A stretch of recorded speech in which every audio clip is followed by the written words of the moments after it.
Without further ado, I'd like to turn it over to Kieren Rudge. Kieren is Operations Manager at PACE, focuses on solar canopies and local clean energy policy. They're also a graduate student at Yale School of the Environment, where they research climate adaptation, planning, and environmental justice. So thank you, Kieren. Great. Thanks for handing it over, Mark. So I'll just mute everyone right now.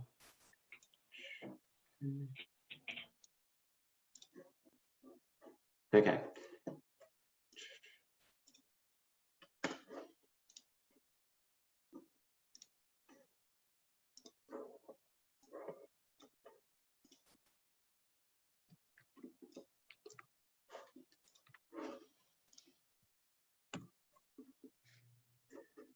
Great.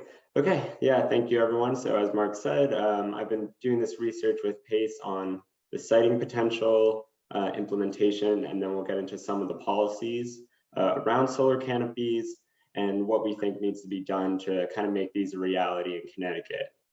So first off, why solar canopies?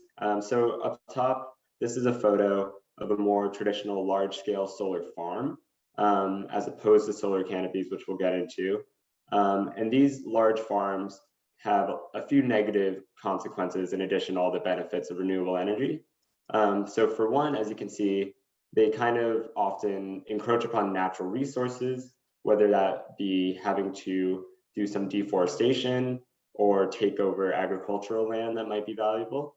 And then solar canopies, on the other hand, enable us to convert impervious surfaces like parking lots, public right-of-way, maybe landfills, into energy sources and kind of have dual uses to these land uses. And then they also support a decentralized and resilient grid. So having many distributed energy sources as opposed to a few large ones helps make the grid more resilient against disasters and power outages, many things like that. So getting into a little more of the benefits and what's actually going on. As I said, these are generally constructed over parking lots and other existing land uses. So you can see in these two images, they leave room underneath, generally around 15 to 20 feet or more if needed for buses, trucks, things like that. And it allows there to be other uses besides the solar. They preserve farmland and forests.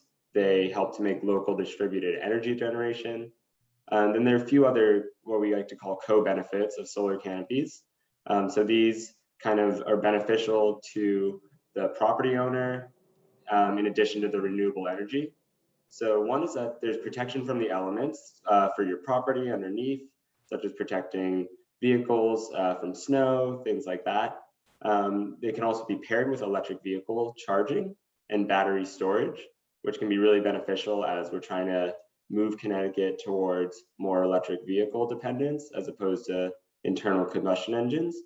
And there's a few other components with addressing environmental justice. So in terms of just passing on savings and having solar energy sited in population centers where there might be more low-income individuals and things like that, as opposed to siting them far off from individuals and not necessarily benefiting as much people with tangible benefits. They reduce urban heat, which is important as climate change puts more stress on urban environments, and reducing urban heat can help to reduce energy costs through things like AC and also reduce the impacts of heat waves. And then there's also some aesthetic considerations. Obviously, some people might think that these are ugly, but there are definitely different ways to design them that are more visibly pleasing and can actually be beneficial to the look of the space. So just as an overview of our statewide study, then I'll get into more of the methods of what we did. We analyzed large parking lots with roughly 100 parking spaces or more across the entire state to estimate the solar canopy potential in every single town in Connecticut. And this ended up being 8,416 sites across the state once sites were filtered out for various reasons. And this is roughly 7,000 megawatts of solar capacity, roughly 9,000 gigawatt hours of annual energy production. And that really comes out to 37.8% of current annual energy consumption in Connecticut, or equivalent to 870,000 homes. So this is kind of a high level potential. It accounts for some factors like shading and excluding land uses that wouldn't be able to have solar canopies for many reasons. So there's some limitations that we can get into with geotechnical considerations and other issues that would make it so solar canopies couldn't be installed in these sites. But preliminarily, this 38% is a very large percentage of current energy use. And on the right, you can see when it's paired with the potential for rooftop solar, there's a very large percentage with just 14% left over for other sources. So just to talk about a little more about what we did, we started out with sampling 100 sites across the state, just randomly sampling them, taking them from towns of different population sizes to get different ideas of what these parking lots looked like. And then we were able to use a tool called Helioscope to model what solar canopy arrays might look like in all 100 of these parking lots. Then from there, we were able to develop some coefficients to convert the area of parking lots that we were found in this database to usable area for solar, and then some of these factors of capacity and annual production. So on the right, you can just see this is the distribution of how much area was usable for solar in all 100 of these sites. So after we did this random sampling, we're sort of able to convert these database files on the left into sample solar designs on the right. So this was really valuable using this database that UConn and DEEP had made in 2012. And we were kind of able to adapt that to automate the process and do calculations to convert these areas on the left in purple into an estimate of what would be on the right. In addition to kind of looking at all these sites that were 100 parking spaces or more, we went through and briefly visually examined all the sites to make sure we were excluding certain areas like heavily shaded areas. On the right is there an example of a high industrial use. So this wouldn't be relevant because there's a lot of industrial traffic going back and forth. You can't have solar canopies in the way of that. And other land uses like roads and other land uses were excluded. So following excluding all these sites, we were able to use the equations to convert the remaining sites into solar canopy potential. So here are some of the figures that we looked at, and we'll send out this PowerPoint presentation so you can get more into the details. But essentially, the main components that we need to look at are over here. The first one, converting the area of the parking lot to the area that's usable for solar, then converting that usable area into the capacity. So this coefficient, we can sub in different numbers to model different panels. So we just used an example panel that's 420 watts, but as higher wattage panels become more common and cost effective, we can sub in different values. So if on a town level, a model could potentially get what's the largest possible potential, or what's like the most cost effective one based on different solar panels and their prices and efficiencies. And then this last factor takes into account climatic conditions in the local region, and based on sunlight, angle of solar panels, things like that, what is the annual production of actual energy. So lastly, for our methods, this is just showing the three equations that were able to convert those figures from the total area of a parking lot. And this is kind of the crux of what we did for those remaining 8,400 sites. We just automated this process and we're able to get an estimate across the entire state. So just looking at some of our results, and we have a full report that gets into it more, but one of the high level results is just looking at every town across Connecticut. This is a map of the percentage of current energy consumption that can be produced by solar canopies on parking lots in each town. So the colors on the bottom right, you can see the largest percentage of towns are roughly 25 to 50% of their consumption can be made up by solar canopies, but there's a wide range across different towns, and there is a wide range with towns of different levels of urbanization, different populations, things like that. Notably, something we've talked about is that a lot of the solar canopies are not necessarily in the most rural towns, which is where the large scale solar farms might be. So it kind of complements the deficiencies where cities that weren't having solar power in them could possibly have them with solar canopies. Another analysis that we did was looking at different kinds of census tracts. So we compared the statewide average to statewide census tracts that were low income, census tracts that were majority non-white, and then the combination of the two. So these are just two factors that start to examine environmental justice. And there are many more that we could start to look at as well. We could also look at how much solar is currently there compared to what the potential is.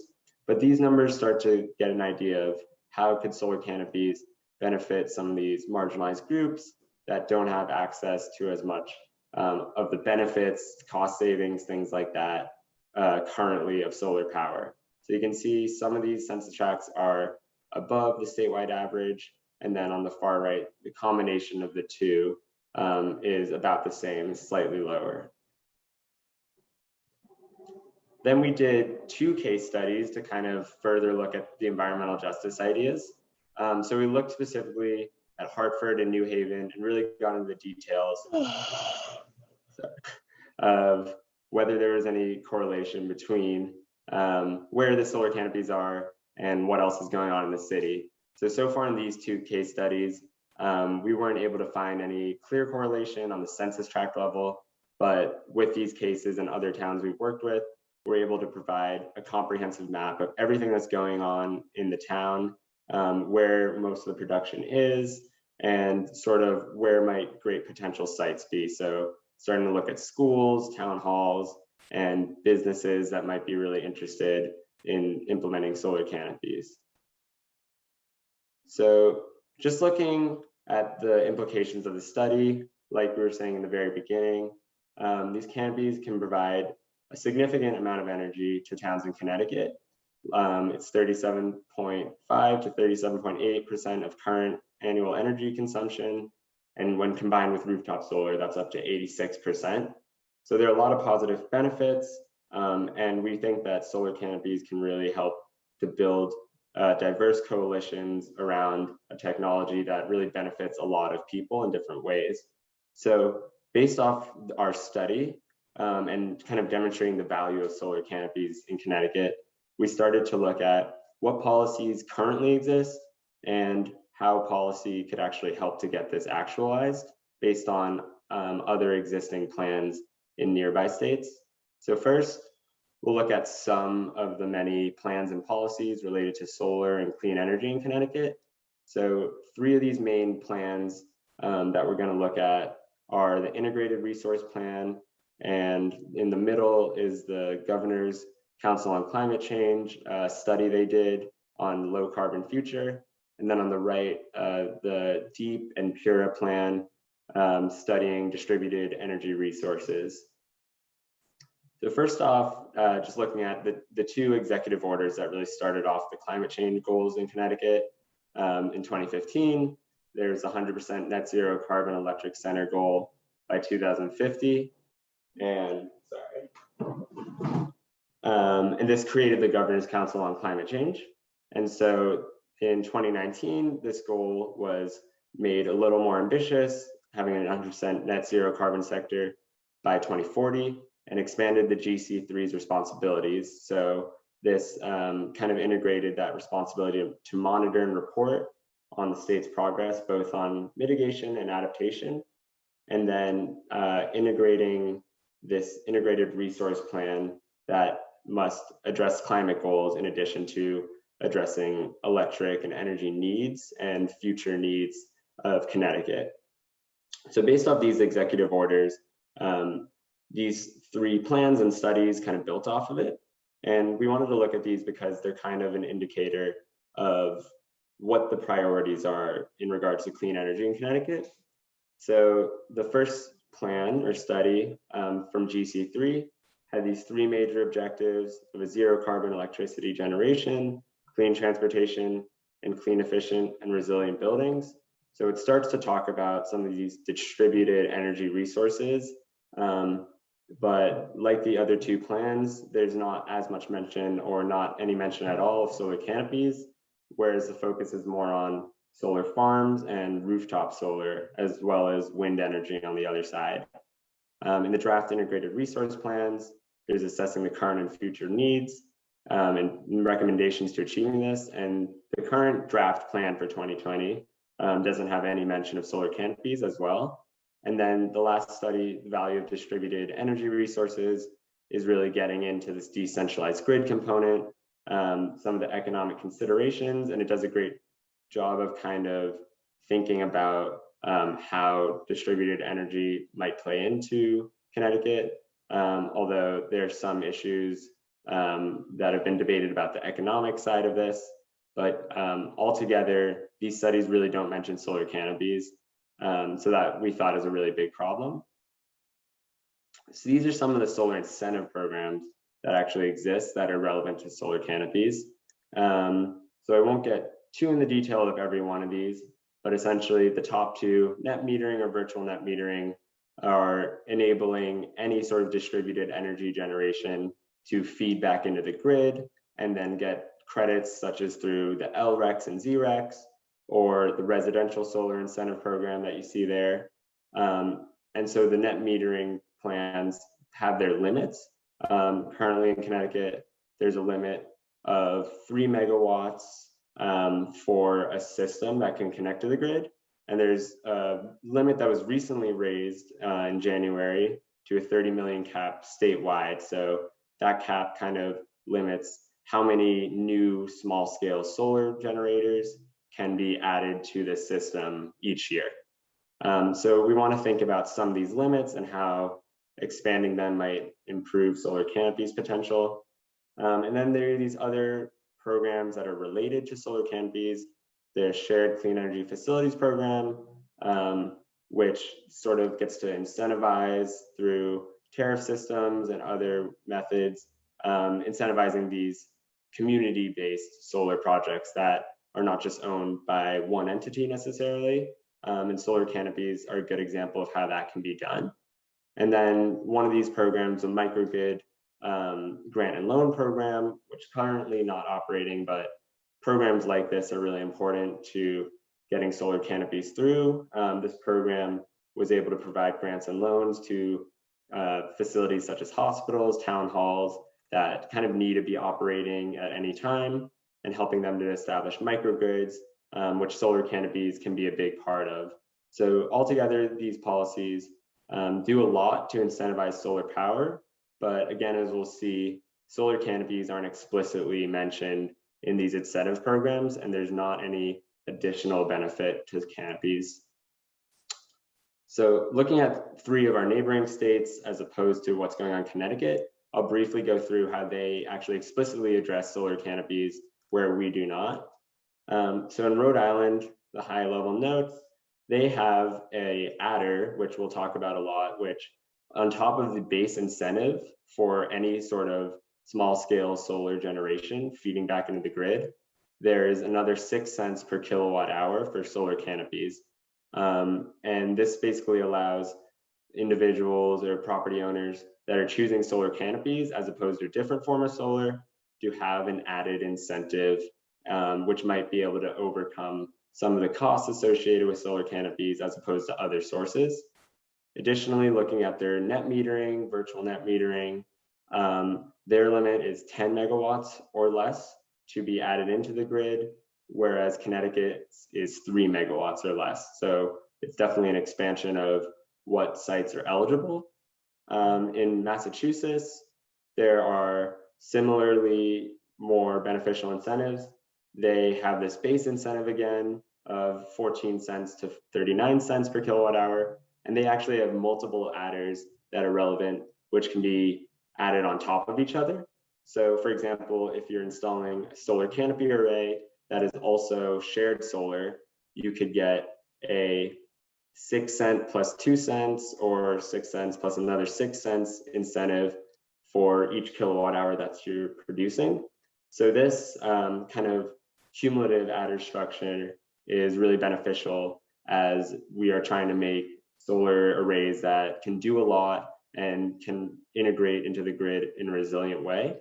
Their net metering and virtual net metering follows a slightly different structure where they have 2 megawatts or less for private installations and 10 megawatts or less for public installations.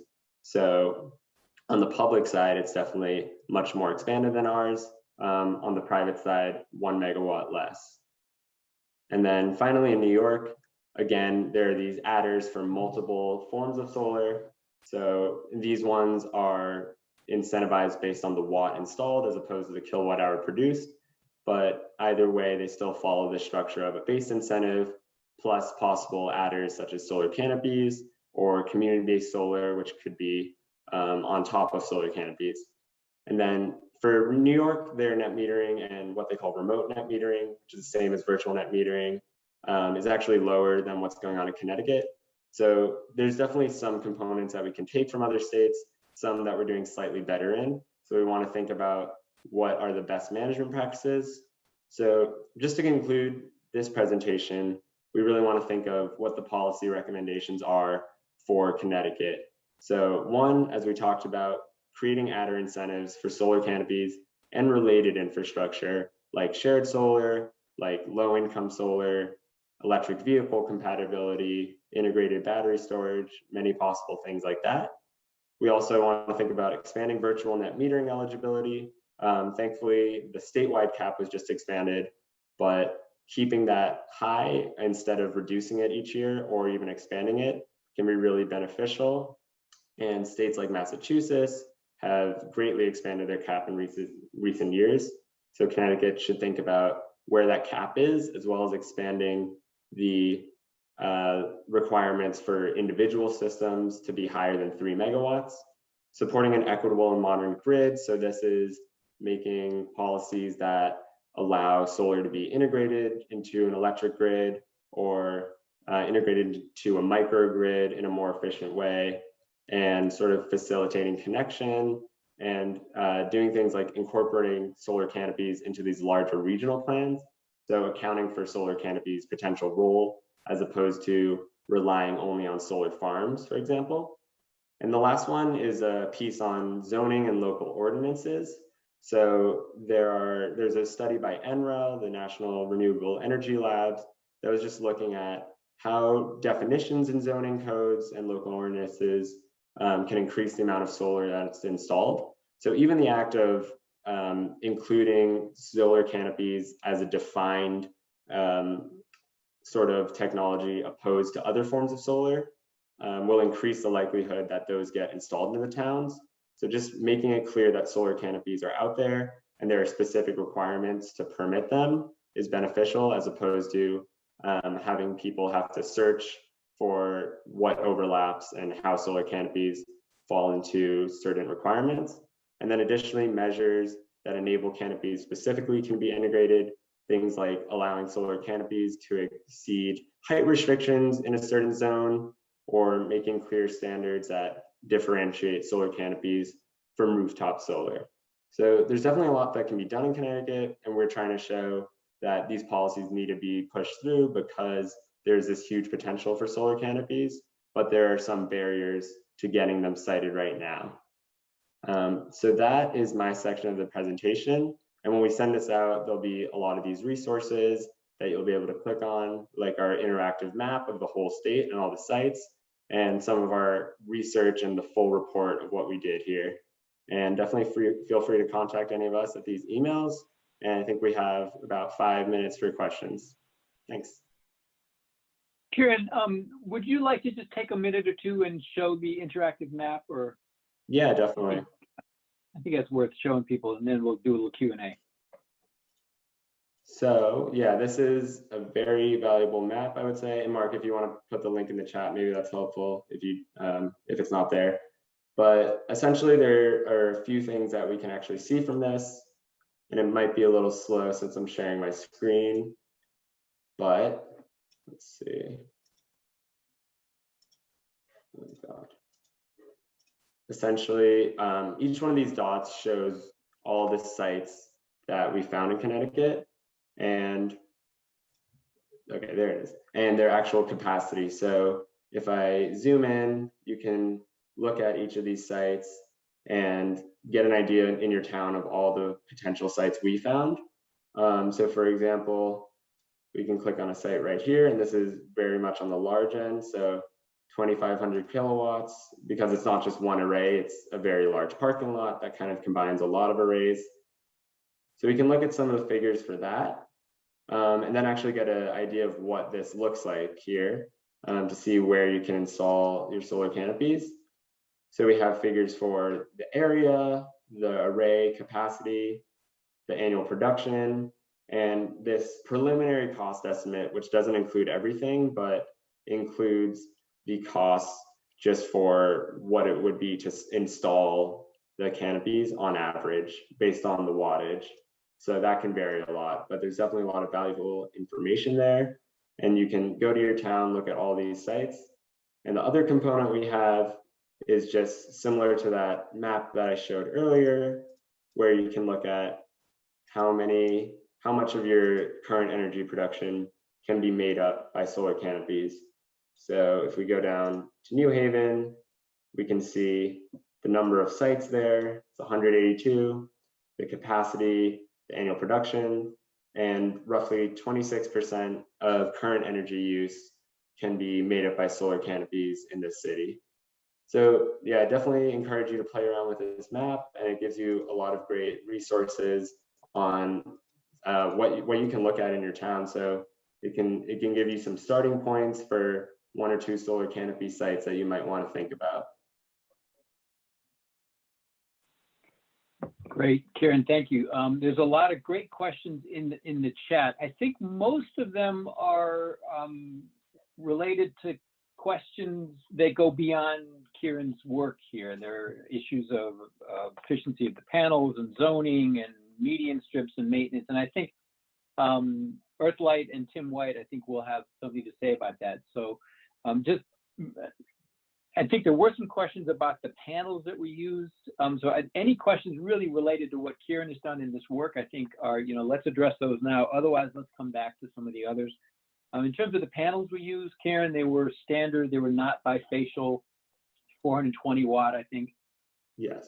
Yeah, they were based on just some conversations with solar installers a few months ago. We chose 420 watt panels from JA, just trying to get middle of the road cost panel that was kind of following trends for 420 watts being kind of the most feasible wattage in 2021.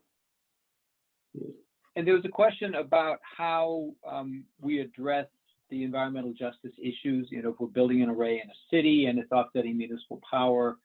I think one answer to that is shared solar facilities where people in that area can benefit. Are there other thoughts you have, Kieren, on the environmental justice issues? I think, yeah, shared solar is an important component. So something that we've talked about is that, yeah, just citing these in census tracts that are low income, for example, is not necessarily beneficial on its own. This has to be paired with kind of shared ownership structures. So there's a lot of methods of doing this, but essentially, for example, if there is an affordable housing complex, if even renters or anyone living in that area are able to buy in to the solar production and then get energy savings and the co-benefits from that, that can be beneficial. So definitely this kind of ownership program and grants for low-income property owners need to be included to make it more about justice. Yeah. There's a question, Kieren, about whether these canopies, so you showed some shapes of some of these surfaces, and the question is, would the canopies also cover the roads leading to parking areas? Yeah, so not necessarily. In some of those shapes, right, the process we did to calculate what the areas accounted for some of that extra area where solar canopies wouldn't necessarily be. Out of the scope of this study, definitely something we've talked about is how solar canopies can be put on the public right-of-way, like roads or sidewalks. But for the purposes of this data, it doesn't include roads and things like that. And I'm not sure if Kieren mentioned this, but Kieren and the team got some real teaching, some instruction from a couple of solar installers. So The use of helioscope and the modeling of how much solar you could put on a site is probably not to the level of what you would use to do a quote to an actual client, but we think it's pretty well done and produces reasonable estimates. We've got James Hayes is raising his hand. James, you can go ahead and unmute yourself if you'd like and ask your question. Yes, I just wanted to ask how we could get a copy of the report that this talk was based on. Yeah, so we'll send around the presentation itself, and that has links to the report and kind of the expanded journal article that's like pending review. And we have our new web page just for this study that has a report and sort of a 5-page summary of that. Thank you very much. Yeah, of course. Mark, there's a question about snow. I know you like talking about that. Yeah, let's see what some of the real people who have actually done this, have to say about that. So let's come back to that one. This is just pretty fascinating stuff. Kieren, can you do one thing? Just pop the graph. The map back up and showing the whole state. One of the most striking things about this study. There's a couple of striking things. First of all, one is that if we actually used all of these sites, we could produce about 38% of the current electricity usage in the state. Now, that's the technical potential. That's not going to happen. Those aren't all going to get built. And we want to move on now to some people who have actually done this and look at some of the real challenges. And we want to do everything we can to get more of these built. But that's a huge number, even if it's not going to be that much. 8,400 sites, and those are only the larger ones. So this is a massive resource, and that's just really exciting. The other thing is really striking. If you look at this map, it kind of flies in the face of what we have been thinking about solar, that there's more room for solar out in the rural areas where there's more land. But that, of course, typically means taking up farmland and forest. Where you see these canopies is where the population is. And that's, of course, where the electric load is. And so there's just a lot of benefits to this resource that is really striking. And Kieren has done really, I think, groundbreaking research here. We'll share the link to the website, which has got this full academic paper. It's got the report on the state of Connecticut, an executive summary. So I think Kieren has done just fabulous work here.